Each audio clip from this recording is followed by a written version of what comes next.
Wednesday the 21st of November, 2018, York, 7 o'clock. It's a dark winter's morning and I'm heading to school on my bicycle.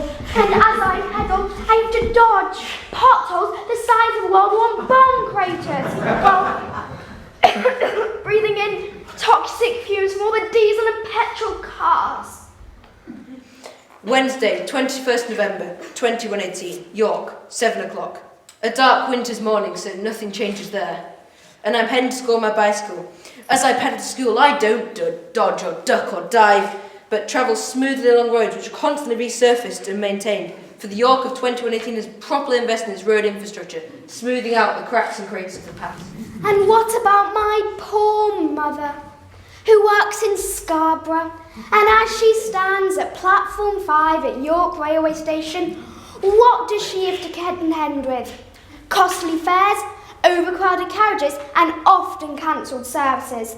Every year the ticket fare increases, and every day there seems to be less money in her pockets. And then there's my dear mother, who works in Scarbados, as has been renamed. At platform 5 at York railway station. And what does she have to contend with? A reasonably priced train fare, a comfortable seat where she can begin her working day, an on-time service, arriving in Scarbados in 22 minutes flat. The clock is ticking, and I stand before you, asking you to think, to realise, to act. We must grip and tackle the challenges our city faces.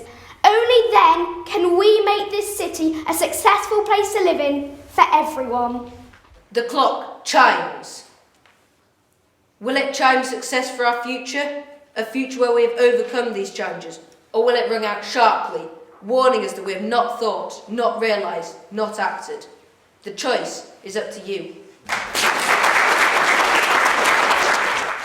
I just can't believe that I can't find walk-in appointments in a city with 10 nail bars and 22 hairdressers. Not to mention a table in one of the 51 coffee bars. The city is overrun with them. That's one of the biggest overstatements ever made about a York Street, leaving aside the name alone of Whitmer-Watmergate. Maybe. I suppose there's still room for the traditional shop. On one of the world's most famous streets, the Shambles, I have seen a wool shop that hardly screams of a city giving into commercialism. You know what? I quite like complaining. I could complain about anything, even chocolate shops. I don't really get out much, and I've got nobody to talk to. I feel so much better now I've got that off my chest. That's why nail bars, hairdressers and coffee shops exist. Without them, a society dominated by the impersonal interaction of the internet would be a real shambles. So, do York streets need saving from nail bars, coffee shops and hairdressers? Yesterday, as I was walking through the streets of York, with my nails polished and my hair done nicely, I thought I'd quite fancy a coffee now. And as I was sat sipping my coffee, I thought, this is nice. Earlier, I thought I might get a tattoo. But sadly, there aren't many tattoo bars in York. But I do applaud the coffee shops. Who doesn't want to sit and have a coffee with their friends? Who doesn't want nice hair? And who doesn't want to have that perfect manicure? York Hospital's a huge employer. I wonder if women are well represented in positions of influence there. Well, whilst women make up the majority of the employment force, only 37% of senior roles are held by women.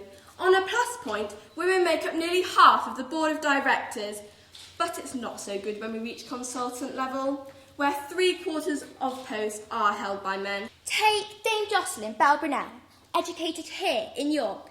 Dame Jocelyn was famously passed over for a Nobel Prize in favour of her male colleagues for her work on pulsars.